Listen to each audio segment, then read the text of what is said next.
Picture this. It's the 1530s.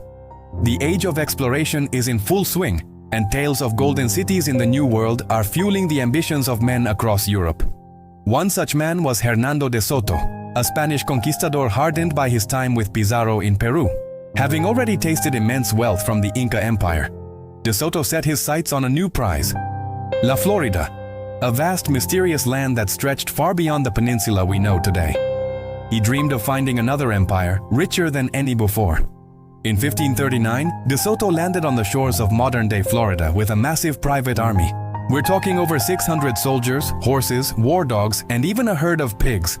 The ships carried priests, craftsmen, engineers, farmers, and merchants.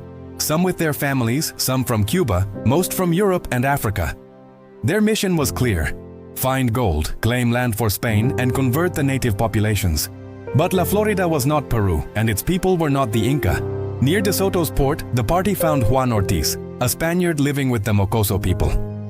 Ortiz had learned the Timucua language and served as an interpreter to de Soto. De Soto and his men marched through Florida, Georgia, the Carolinas, Tennessee, Alabama, and Mississippi. They were the first Europeans to see the Appalachian Mountains and the mighty Mississippi River. The expedition traveled north, exploring Florida's west coast and encountering native ambushes and conflicts along the way. The army fought battles with Timucua groups, the Napituca people, and other native tribes, resulting in several casualties. The majority of these casualties were native people.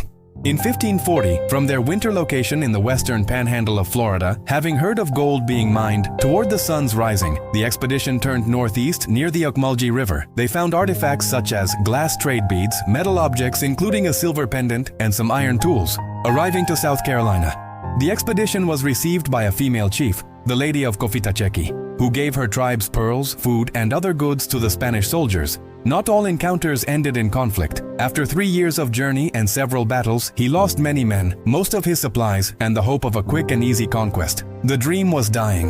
The fabled cities of gold never appeared. Instead, the expedition found resilient people, dense forests, and sweltering swamps. Morale plummeted. After crossing the Mississippi River, the men pushed on into Arkansas, still chasing rumors of treasure. They were lost, starving, and constantly harassed by native warriors who had learned the Spaniards' tactics. The continent was fighting back. In the spring of 1542, on the western bank of the Mississippi, Hernando de Soto succumbed to a fever. His quest for gold and glory had ended in mud and misery. Fearing his men would lose all hope if the natives knew their leader was dead, his remaining followers weighted his body and secretly sank it into the great river he had discovered for Europe. He found his final resting place in the very heart of the continent he failed to conquer. The survivors, now led by Luis de Moscoso, tried to march overland to Mexico but were forced back to the Mississippi. There they built makeshift boats and began a desperate journey downriver to the Gulf of Mexico, pursued by native fleets the entire way. Less than half of the original expedition finally made it to Spanish territory. They returned with no gold, no land claims, and only stories of their harrowing journey. De Soto's expedition was deemed as a failure in its own time, but it changed the course of history forever. However, the records of the expedition contributed greatly to European knowledge about the geography, biology, and ethnology of the New World. The expedition's descriptions of North American natives are the earliest known source of information about the societies in the Southeast. Thank you so much for watching this journey into the past. If you found this story fascinating, please hit that like button and subscribe for more deep dives into history. See you next time. Short Tales Unfolded, presented. The Lost March, Florida's Forgotten Expedition.